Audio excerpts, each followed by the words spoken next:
Hi guys, welcome back to my channel. If you're new here, welcome. My name is Yeti from Earth to Plates, and in today's video we are going to be cooking a bunch of the foods that I menu planned on my last video. If you want, you can go pause this video, go watch that one so you know what we're making. But I'm not making everything from that video, I'm just highlighting a few things. This is the day before our Yom Tov started. I started over my day early. First thing in the morning I did was preheat my oven and I started my sourdough. And while that was going, I also started my chicken soup on the stovetop. Once the sourdough came out of the oven, I had my sesame salmon ready to go, and I added that into the oven. And then when I adjusted the temperature, I added in the jalapeno garlic confit as well, and that because both of those cook for the same amount of time on that lower temperature. And now for the last 20 minutes, I want to add in the citrus and white wine salmon, and I chose to show you guys how I make this one. I'm sorry about all the wobbling. I'm trying out a new tripod and I don't know if I'm that happy with it. So I'm starting off with the dressing for this, and this I want to put in for the last 20 minutes, so like that when the sesame salmon is done and the jalapeno garlic is done, I can just take all three out at the same time. I'm going to start the dressing in the bowl with 2 tablespoons of honey. And the way I can use a measuring cup for that is because I know that a quarter cup is 4 tablespoons, and if the recipe calls for 2 tablespoons, I'll just do half of that. So I was trying to limit the amount of dishes I had on this day, so I went ahead and did it like this. Next up will be 2 tablespoons of white wine. I'm going to add that to the bowl and we're going to whisk it together. Next up will be a half a cup of orange juice.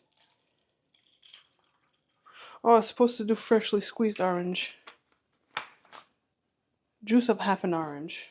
What are we going to do with this? I'll pour it into a couple, see what we'll do with that. I did buy an orange.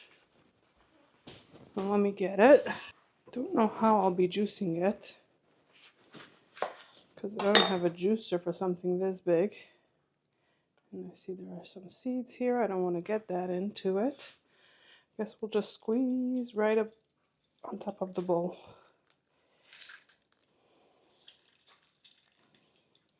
Sure. Oh, wow, this smells so good. Wow, this is definitely going to be worth it. I'm trying to get the most juice out possible. A half a teaspoon of paprika. Okay, now we need salt and pepper. And it doesn't say how much, so we'll just do to season.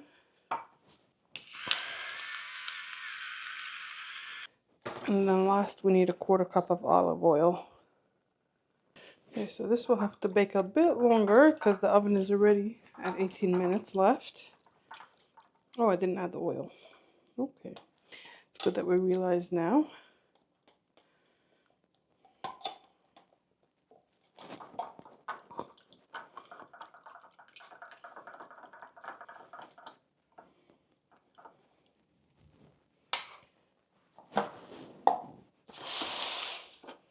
And now we'll just drizzle this over the fish.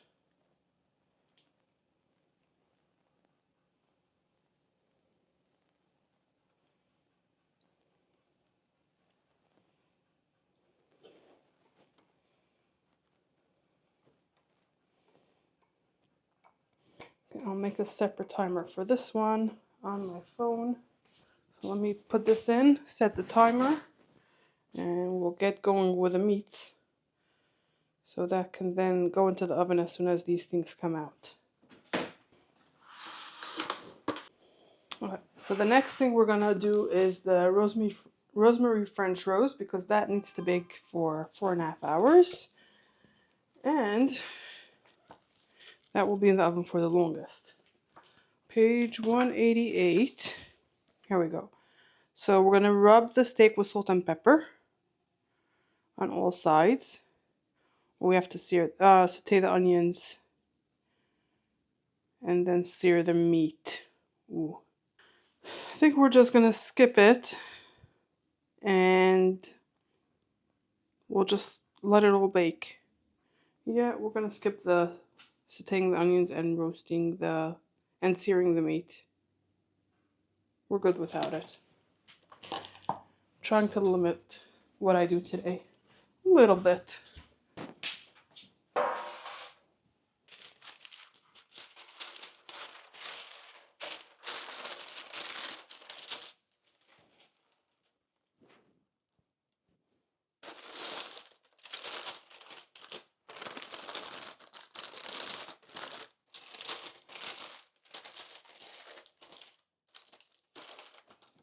Now that this is in the pan, we need 1 large onion diced. Now, this onion is not very big, so I'm going to do a small one as well.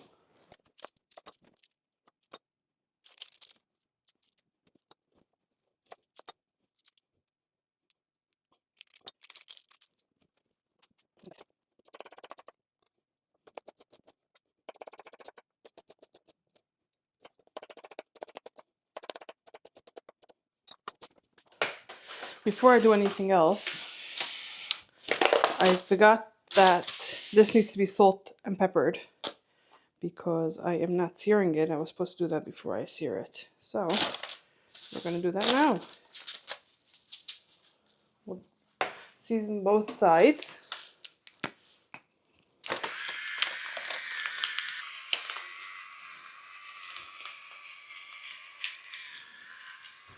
Now the recipe calls for 5 cloves of garlic.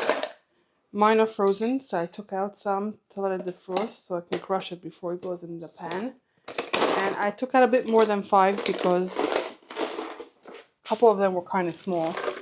While the garlic is defrosting, we're going to add the onions over top. And we need a 1/2 cup of white wine. It's the same measuring cup we used before. I'm going to measure out the 1/2 cup. Just about not. I don't know if I want to open a whole new bottle of wine, but I think that's what we will have to do.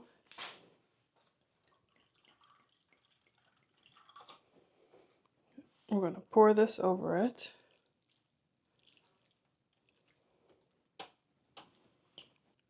Let me see if I can crush the garlic already. Now let me move the pan so you can see what I'm doing with the garlic to crush them. So all I'm doing is I take a wide knife and I just put pressure onto it. And because they're frozen, it's a little bit harder. But that's all you want to do. That will help release some of the natural juices and oils.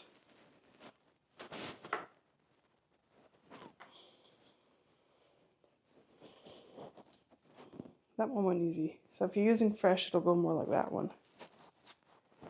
The sesame salmon came out and the jalapeno garlic. I have to finish this up quickly so that we can move this away for when the other fish comes out. We have to put 2 tablespoons of rosemary, dried rosemary, and 1 to 1/2 tablespoon of crushed red pepper flakes. Okay, so we're going to overlap this. Now the foil will hold it down.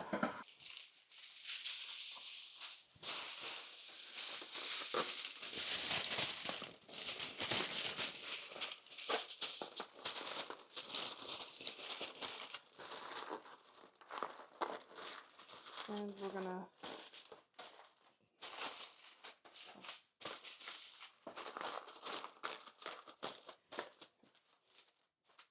we sealed this tightly. It has a crack in here, so I'm gonna put another layer on top. We love this roast. It was so soft. It was very flavorful. It was a bit spicy. I would do a little bit less red pepper flakes next time. But this really was worth the little bit of effort it took because it was really delicious. Okay, this will go in the 350 oven for 4 to 4.5 hours. Okay, I made a timer for 4 hours on the oven. I'm gonna make a timer on here for, let me see how long of a prep the other roast will need. That is a maple roast. Okay, this shouldn't take too long. So I'll make a timer for an hour and a half from now, so that I have time to finish up whatever I'm doing when this timer goes off, and come into the kitchen, cut up the vegetables needed, and then pop it in the oven so that they can both finish at the same time. Awesome. So I'm going to go out to the garden. I'm going to harvest eggplant. I'm going to harvest celery. I'm going to pull out some plants, whatever is left out there, except for the carrots, which is staying. We're going to prep the last bed. The bed that will have the garlic, because it still has the eggplant and the celery. Once that is removed, I want to add more compost to it. And after that, our garden is pretty much set for fall. And after this Yom Tov is over, I'm going to plant the garlic, and I hope to record that for you.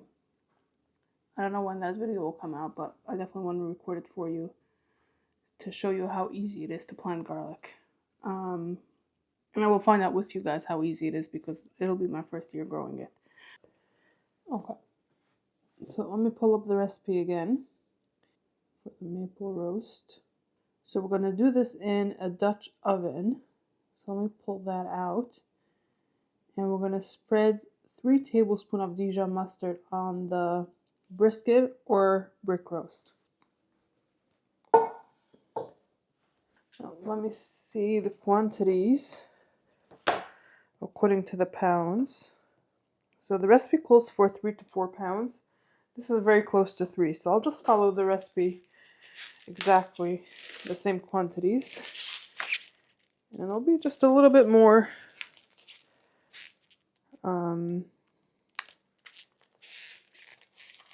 than what it needs. You guys can't even see what I'm doing. Let me adjust the angle here. Okay, so I'm just putting the whole roast in here. Now I should have opened this first. It's still sealed, actually. I have here some Dijon mustard. I'm going to wash my hands, open it up because it's still sealed, and we're going to spread 3 tablespoons on between both sides, the top and the bottom of this roast. Okay, so I have here a 1/2 tablespoon measure. I'm going to put 1.5 tablespoons per side. I'm going to rub it around, and then we'll do it on the other side as well.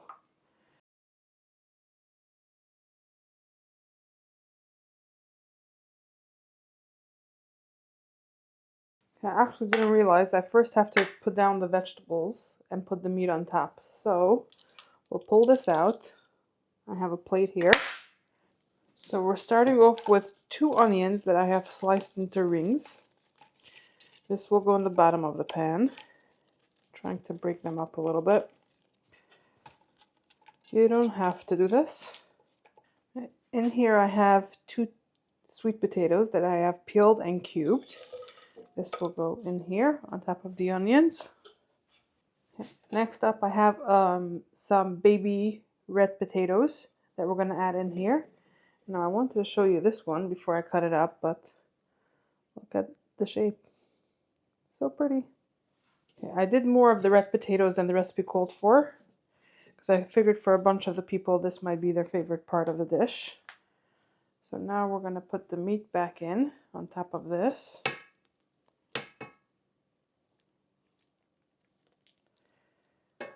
Okay. This will fit perfectly.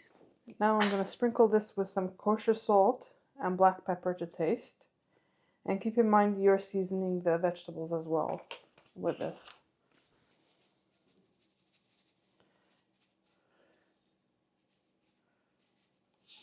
In this bowl here, we're going to combine a 1/2 cup of maple syrup and a 1/3 cup of soy sauce.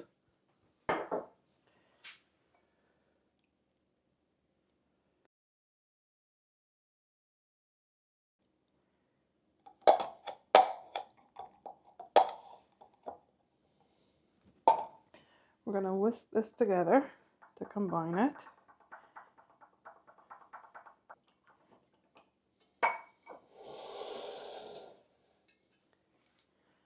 And now we're just going to pour this over top of the meat and the vegetables.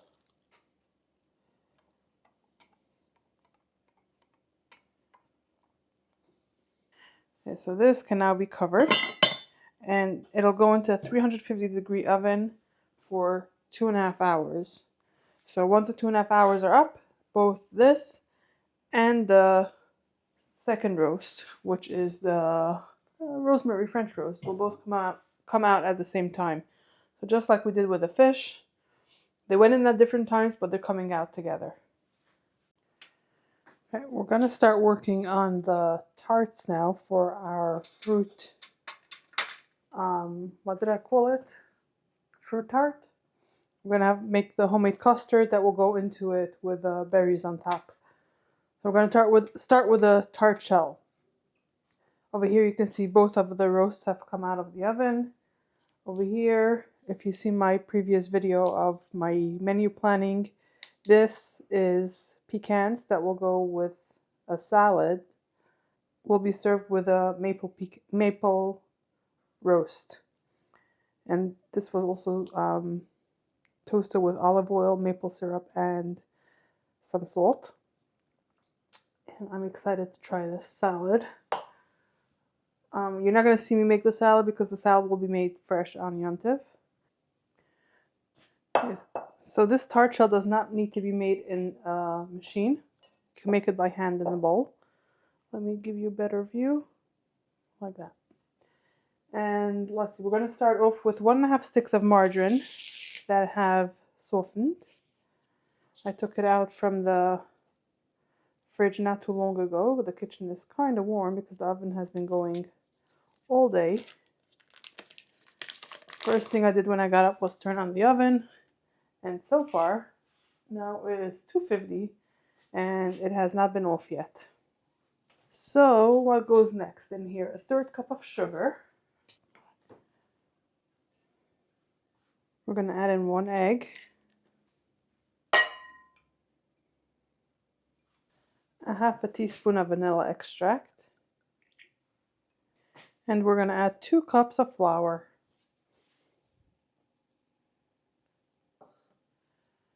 Now I'm going to do this by hand, but before I get my hands dirty, I'm going to spray these 2 tart shells with some oil spray. And I'll actually be using the pan baking spray. Yeah, and I'll just go ahead and start getting this combined. When this comes together, it should feel like a sugar cookie dough. A little bit like that texture. And I want to make sure all of the flour is hydrated. This looks like we're pretty much there.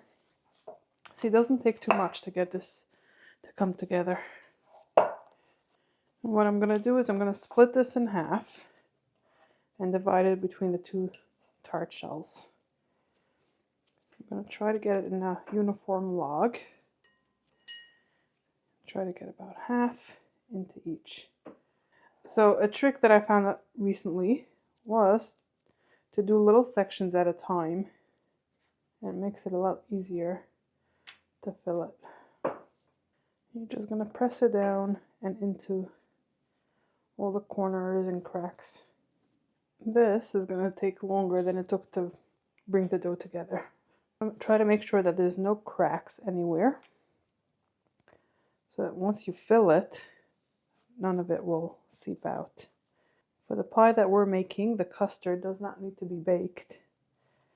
So once this is done baking, we can pop it out of the pan and make sure that it is all good. Try to get the bottom the most even possible so you get an even bake. Okay, I'm going to do the same thing now with the second one. Okay. Now that I got both of them done, this will go in a 350-degree oven for 25 to 30 minutes.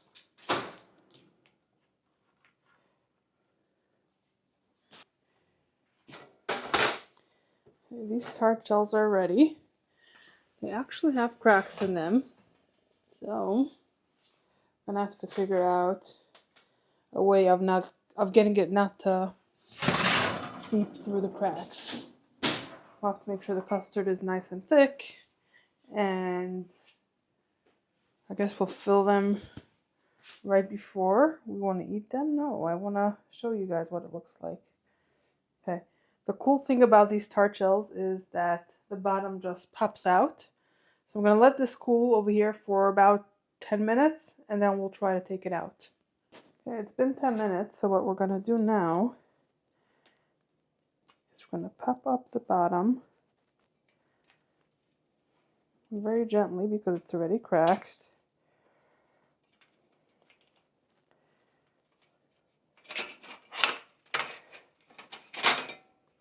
Out of that. And we got to get it off of the bottom too. So this is what the pan looks like. I forgot to show you guys before I started. So the bottom just comes out. It makes it very easy to get the tarts out once they are baked. The same thing with this one. Okay, that one went a bit easier.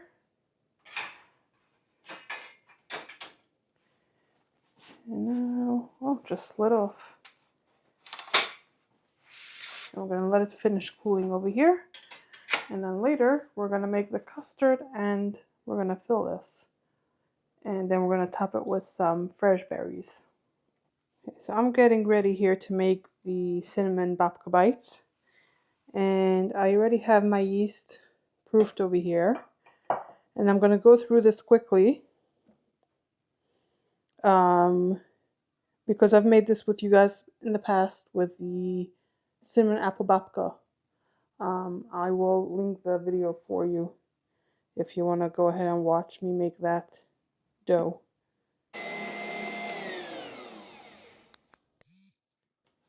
Okay, this has been mixing for 12 minutes now. We're going to take this out.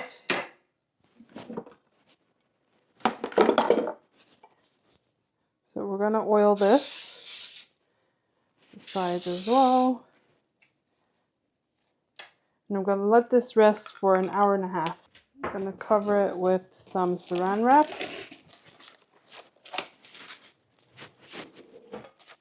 And I will make a timer for an hour and a half. And then we'll finish this off. And while this is rising, I'm going to get going on the pumpkin muffins. Now I gave this bowl a quick wash. And this recipe comes together easily. Very, very fast. We're just going to add all the ingredients into the mixer. And combine it all. So I'm going to tell you what I'm putting in as I'm putting it in. We're going to start off with 2 cups of sugar. 1 cup of oil. 4 eggs. 2 teaspoons of baking soda and 2 teaspoons of baking powder. 1 teaspoon of cinnamon. 2 cups of flour. I'm going to start mixing this, and while this is mixing, I'm going to add a small can of pumpkin puree and some chocolate chips.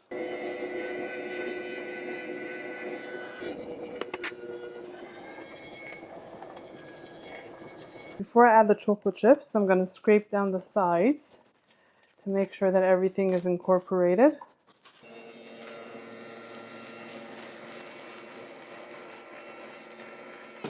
I've got some muffin tins here lined with some liners, and we're going to start filling it. I'm going to use my ice cream scoop, and I feel like for this muffin at least, the ice cream scoop fills it perfectly.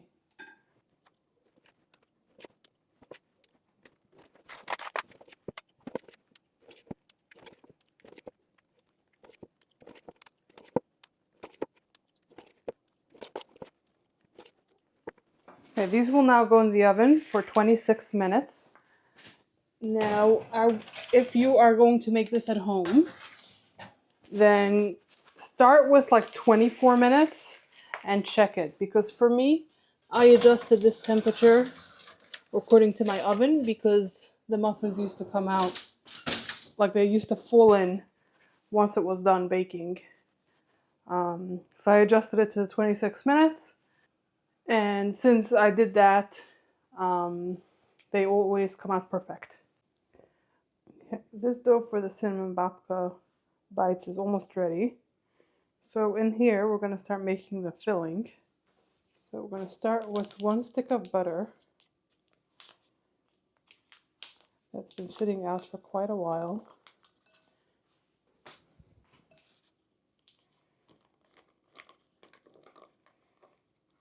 I'm going to add in 1 cup of packed brown sugar. I'm using a 1/2 cup measure, so I'll do it twice. Okay, last, we're going to add 2 tablespoons of cinnamon. This is a 1/2 tablespoon, so I'll do it 4 times.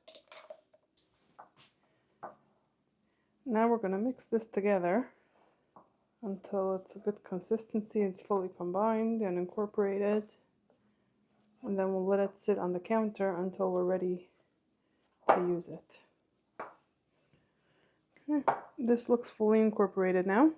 So we're going to set it aside and we'll come back to it once the dough is ready to be shaped. Okay, our dough here is ready to be shaped. So I'm going to start off with some flour on the surface. I'm going to keep this handy for in case we need it.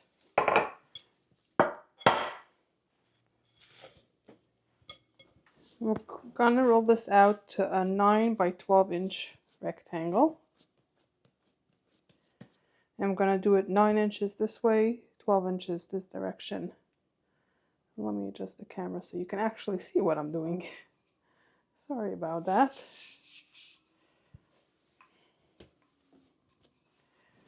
So we have to do it more in this direction. But I am also going to turn it so that it doesn't stick to the counter.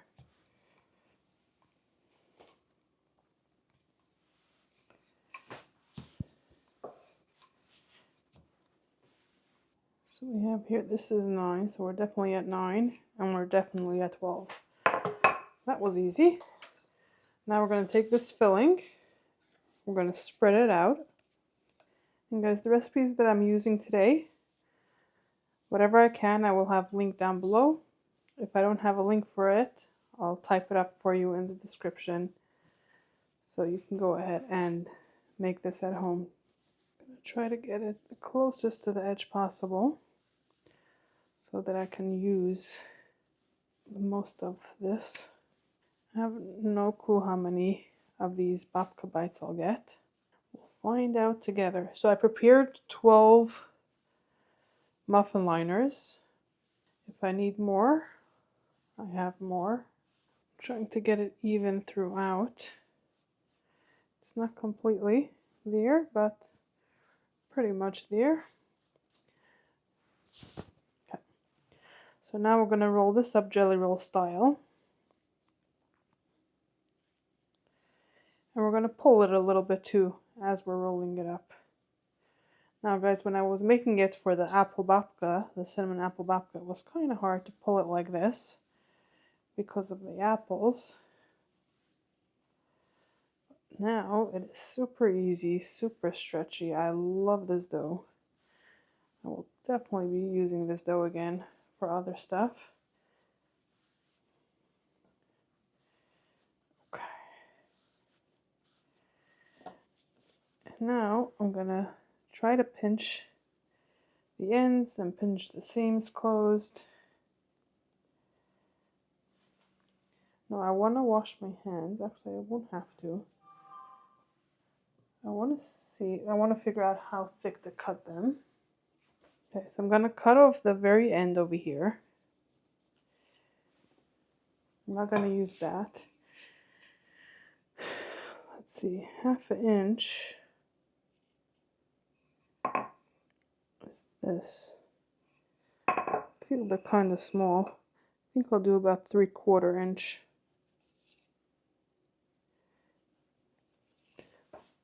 And it's okay if it's not perfect. And now as we're cutting it, I'm going to take it and I'm going to put it in here. 1 per liner. and we should see the filling. I'm gonna let it rise for at least a half an hour. I'll keep an eye on it. I'm gonna preheat my oven already. So once this has proofed enough for the second rise, I won't have to wait for the oven to preheat. This is looking so good. I am so excited for this.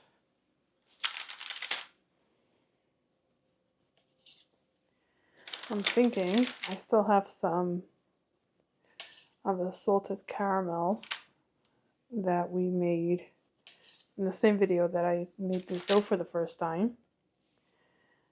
And I'm thinking I can drizzle that over the top. How many more are we gonna need? 1, 2,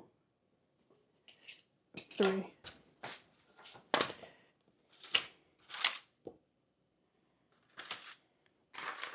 Okay, so we have these over here. I'm gonna cover it with a towel and I'm gonna check it after 30 minutes. My half-hour timer went off. These have filled up pretty nicely. It filled up the liners very nicely. I'm gonna put this into the oven. It's set to 325. We'll let it go for 20 minutes and then we'll check it. And I'll let you guys know how long I end up baking these for. So let me put it into the oven right now.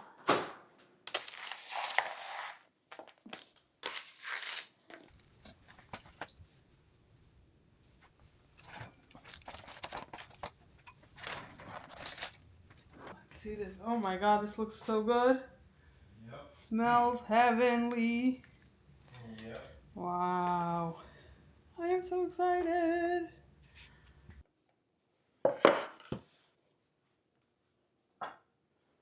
Okay, I want to continue my day over here. I mean, I don't know if you can see, but it's dark outside already. And I want to show you on my list, I got most of the baking done. The yapchik I'm going to be cooking overnight, so that will be done later. And then the sourdough I have to shape and we'll bake it tomorrow morning. So now I have here a few things to prep. And I actually forgot to write down a few things when I typed it up. So I added those in here. And I want to focus on those things, whatever I can get done tonight. Like that, I leave the minimal amount for tomorrow, because tomorrow evening is when Yom Tov starts. And I want to try to have the most relaxed day possible tomorrow. So, before I can continue doing anything else, I'm going to start by cutting up my meats that cooked earlier today. They've been cooling on the counter ever since. I'm going to remove it from in here, and then we'll add it back. Once it's sliced, I'll add it back in here with the sauces, and I'll do the same thing with that meat as well. I'll take out the roast, slice it up, and then put the slices back in there.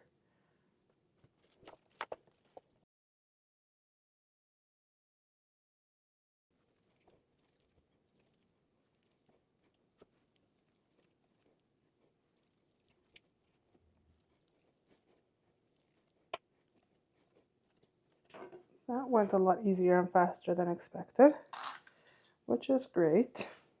I'm just going to add it back to the pan. Okay. So this can be closed back up. And I will put it in the fridge.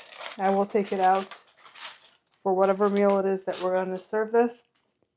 I'm going to heat it up for that meal.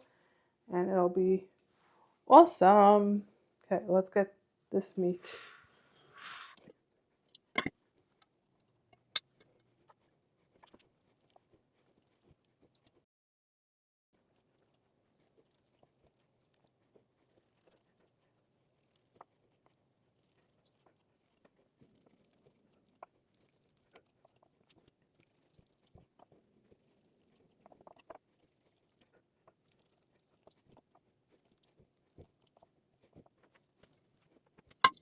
Okay, now that I've cut both of these and put them back in the pans, I'm going to put these both in the fridge. And like I said, we'll pull them out for whatever meal we want it and reheat it then.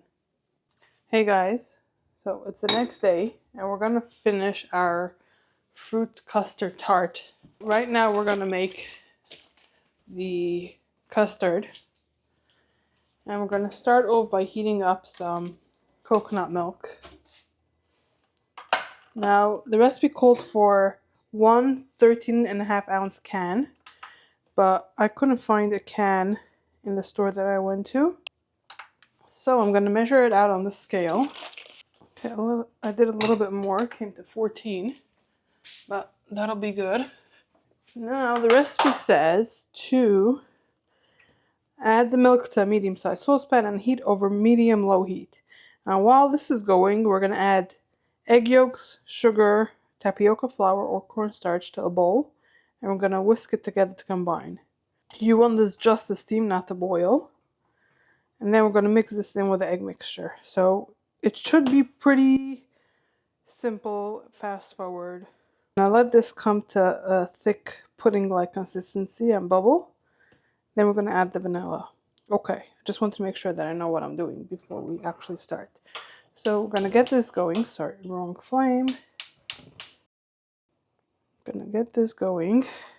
Rather do it slow. And it should take a bit longer, but not risk messing it up. Okay, so while that is going, in here, we're going to do 5 egg yolks.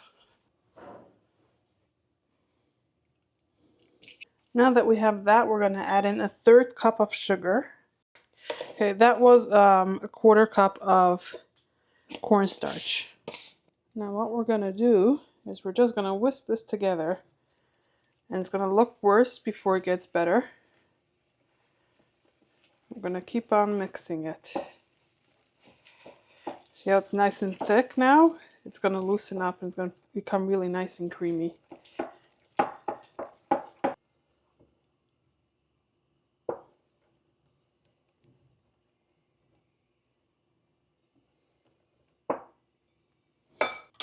Okay, so we've reached the ideal temperature with this. So now the recipe says to remove this from the heat. And now we're going to take a 1/2 cup of this, or about a 1/2 cup. Maybe I'll take some more soon. And we're going to slowly, while mixing the egg yolks, we're going to put in a little bit at a time, as not to scramble the eggs.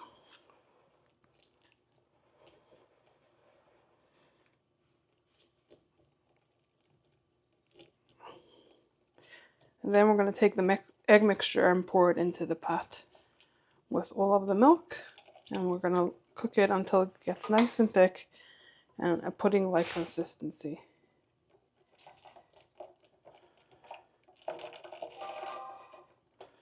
Okay. And I believe we're going to have to boil this some more, so we're going to move this back to the heat. So it actually says to pour all of the milk in here. And to continue mixing. So that's what we're going to do. And then we're going to pour it back into the pot and bring it up to a boil. So we're going to turn the heat back on. I'm actually going to do it in the front, because I will have to continue whisking it almost the entire time until it becomes the right consistency. So back into the pot it goes.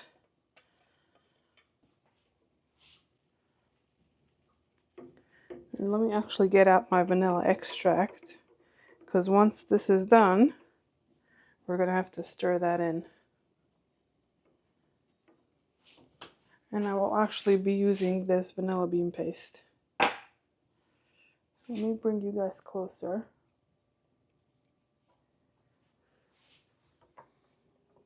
Oh, I feel it getting thicker. Also, while this is going, I'm preparing a bowl over here with a strainer, and we're going to run the custard through the strainer to make sure that there's no egg yolks that like cooked and didn't become custard, because we want the custard to be as smooth as possible. So this will get rid of any chunks if there is any. Oh yeah, the bottom is definitely thickening up already. I'm gonna have to keep mixing it. Oh wow. Once it starts happening, it just gets going. Wow. Okay, I think it just needs a good mix. Should have done it in a bigger pot. This is, wow, super quick. Did not expect this. Okay, believe this is good. Look at that consistency. Wow. Wow. I'm impressed with myself. Okay, let me remove this from the heat. And let's move you guys away a little bit. Oh, actually, I forgot the vanilla. Let's put that in. A tablespoon about. Ooh, ooh, way more.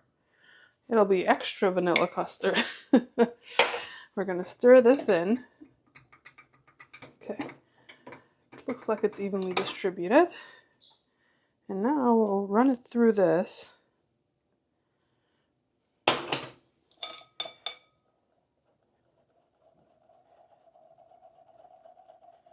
And we'll make sure that there's no chunks.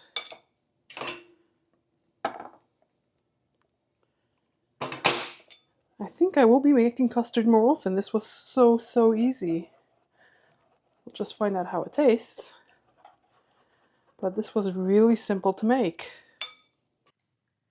So this custard was delicious. I've never had such a good custard in my life before. I will definitely be making this again.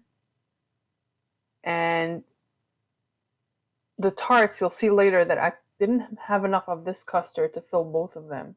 So I had as a backup some store-bought custard. So the second one I filled up just a little bit of this custard, but it was mostly the store-bought.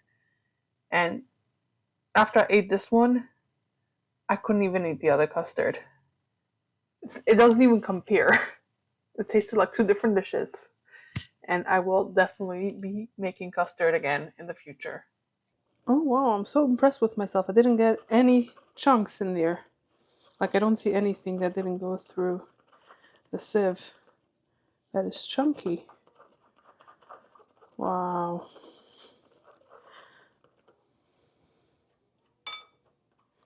We're gonna get all of that goodness off of it.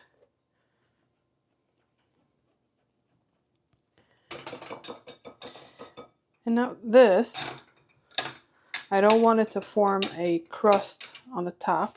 So what we're gonna do is, I have a piece of plastic wrap that I will push down on top of the custard.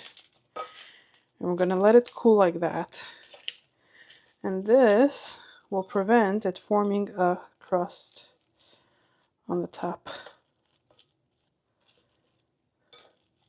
Once this has cooled, we'll be able to fill our tarts with this, top it with the fruits, and I thought I took out the jam, but I'm gonna pour some jam. Ooh. I'll also run the jam through a fine mesh sieve to get any fruit chunks out, and I'll just let like the syrupy part of it, what's it called, coat the berries. This is quite a few hours later. The custard has cooled and I am going ahead and filling up the tart shells. I am dividing the batter, trying to fill up one fully to the top, smoothing out, and then adding the remainder to the second tart shell. And like I said before, it was not enough to fill it up all the way. So I'm going to go ahead and take out my store-bought one. I'm going to fill up the rest of the second one and smooth out the top of that as well. Now I'm taking my berries that I have washed and cut, and I'm adding them to the top. Now I am assembling this 2 days after I bought the berries. I had gotten raspberries as well, but that on this day wasn't good anymore. Had I cleaned them right away, maybe they would have been better, but I couldn't use it, so I just went ahead and used just the blueberries and the strawberries.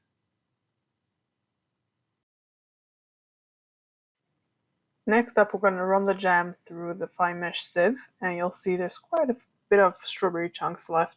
I'm happy that I did this step. Now that that's done, I can take the jam and drizzle it over the fruit. This is an extra step, you don't have to do this, but I feel like it rounded out all the flavors, and it completed the dish.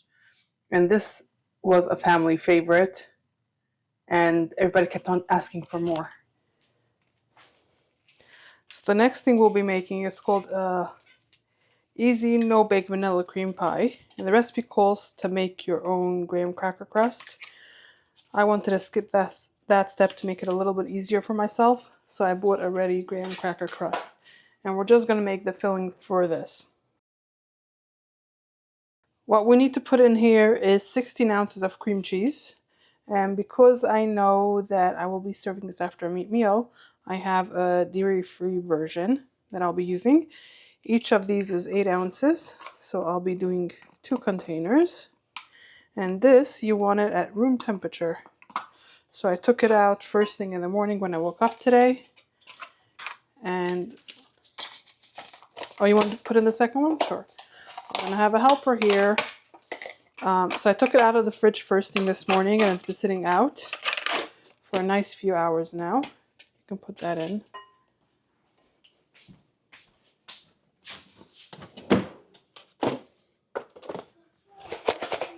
Like whipped cream? Yeah, because it's been sitting out for so long.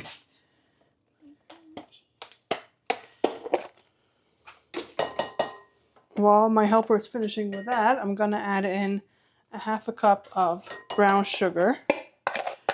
And I think I will need to get another box. Yep, this one is done. We're going to add in a quarter cup of corn syrup.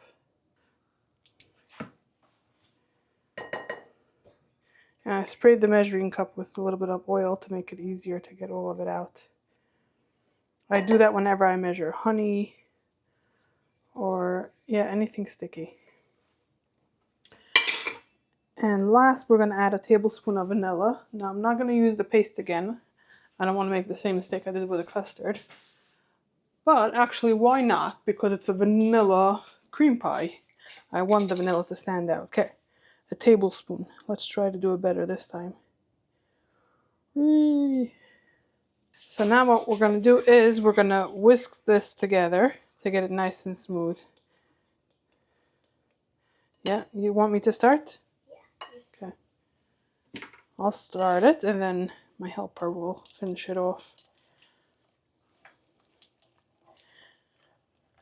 And while she's going to finish that off, I'm going to whisk together, whip with some powdered sugar. Oh, this smells so good. Yeah, okay, take it.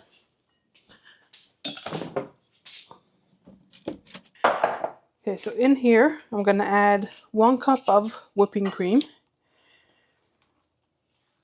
So I like to get this one when a recipe calls for 1 cup because it's 8 ounces. 8 ounces is a cup, so like that I don't have to measure and I'm not wasting anything.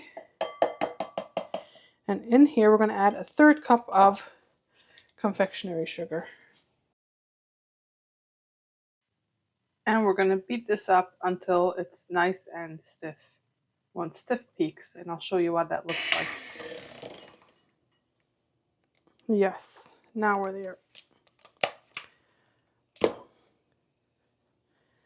See how nothing's moving? It's staying stiff. That's what we need. Okay, now we're bringing this back, and we're going to fold the whip into the cream that we created over here. All my dishes are dirty. Only have this one little spatula. So we're going to have to use this to fold it in.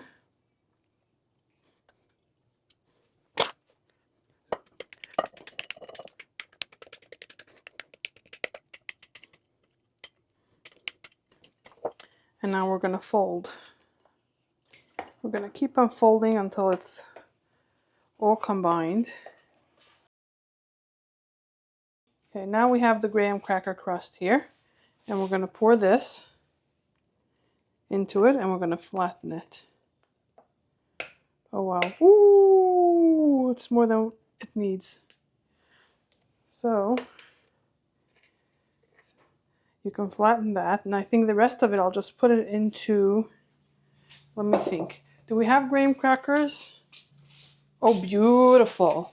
Now this now needs to set for 4 hours. So the recipe says to cover it loosely with a plastic wrap, but I'm using the cover that came with a pie crust, and I'm just inverting it so that it doesn't touch the cream.